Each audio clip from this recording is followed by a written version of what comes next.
Ya, Assalamualaikum warahmatullahi wabarakatuh. Berjumpa lagi dengan IME Tutorial. Nah, pada kesempatan ini ya, saya akan membahas tentang cara menafsirkan atau cara membaca data suatu diagram batang. Nah, ini adalah untuk matematika tingkat SD ya, di mana ini adalah cara membaca atau menafsirkan diagram batang yang disajikan dengan mudah dan cepat. Oke ya. Nah, sekarang coba kita lihat dulu soalnya ya. Nanti kita bahas satu soal di mana di situ ada banyak hal yang diketahui dari diagram batang tersebut. Oke, sekarang coba simak saja soalnya.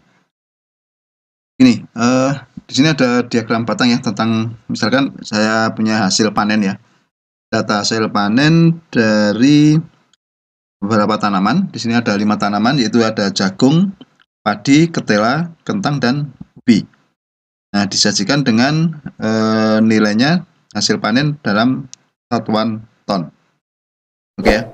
Nah, sekarang coba kita cermati soalnya dulu ya. Sebutkan jenis tanaman yang hasil panennya lebih dari 20 ton. Nah, kalau kita lihat gambar, cara mencari tanaman yang hasil panennya lebih dari 20 ton. Nah, di sini kan di sumbu tegak itu ada jumlah hasil panen ya. Nilai-nilai hasil panen di sini ada 10, 20, 30, dan 40. Nah, langkah pertama untuk menyelesaikan soal ini, kita cermati dulu pada ketinggian 20. Nah, di sini ada garis pada skala 20 ton. Berarti kan di sini ya.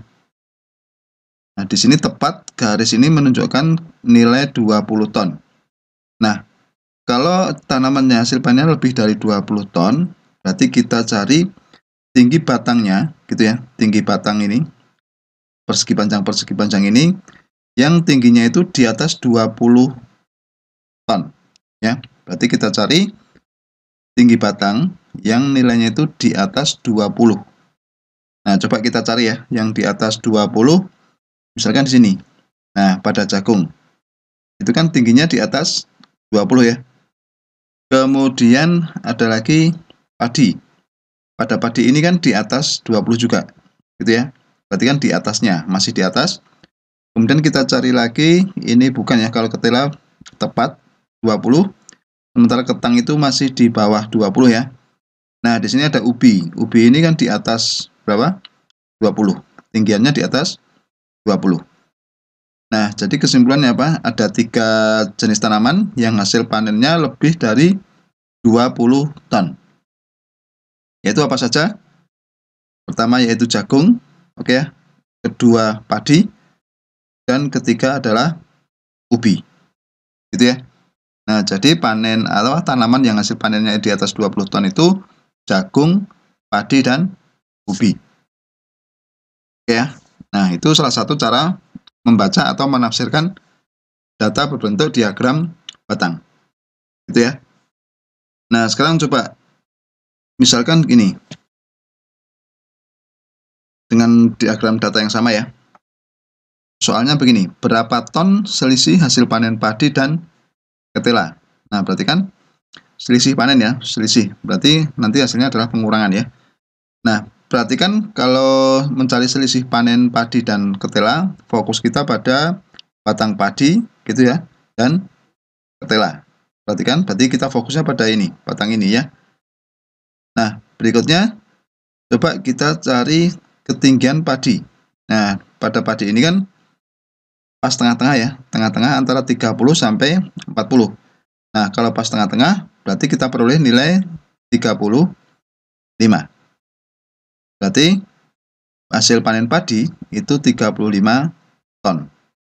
Oke ya. Nah, berikutnya pada ketela. Ketela itu di sini, gitu ya. Itu skalanya pada 20. Nah, artinya apa?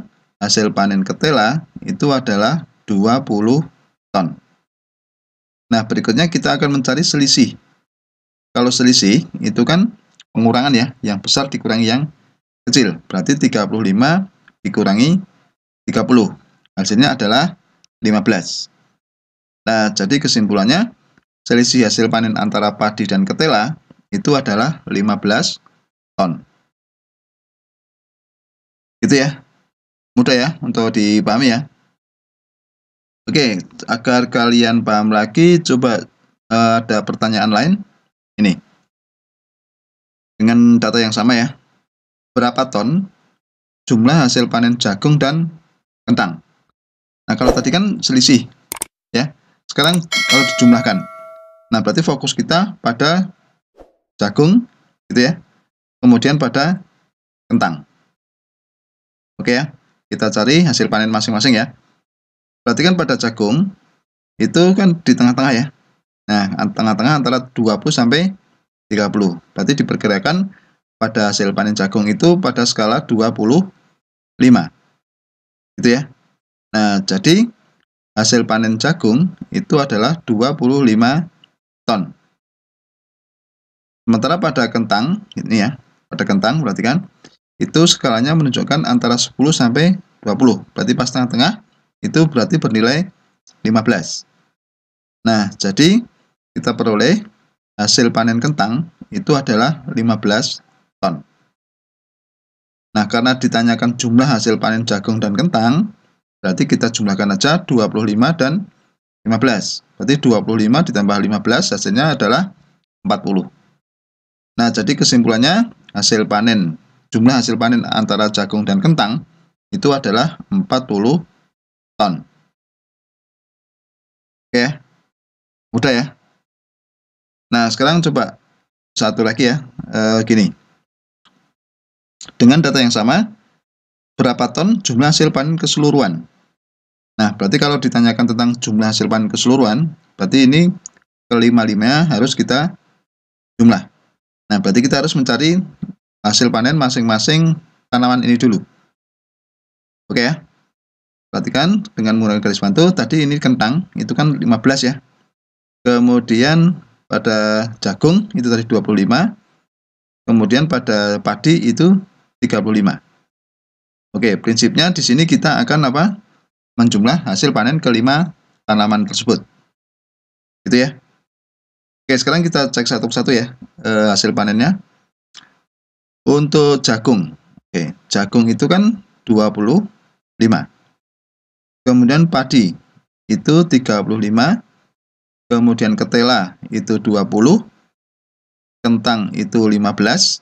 Oke ya. Kemudian ubi juga 25.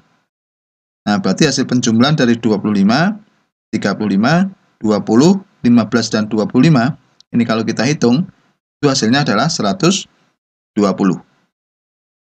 Nah, jadi apa? Kesimpulannya jumlah hasil panen seluruhnya itu adalah 120 ton. Gitu ya. Mudah dipahami ya. Ini untuk soal cara membaca atau menafsirkan data berbentuk diagram batang. Oke. Ya, demikianlah tutorial dari saya. Semoga bermanfaat dan jangan lupa tunggu tutorial berikutnya.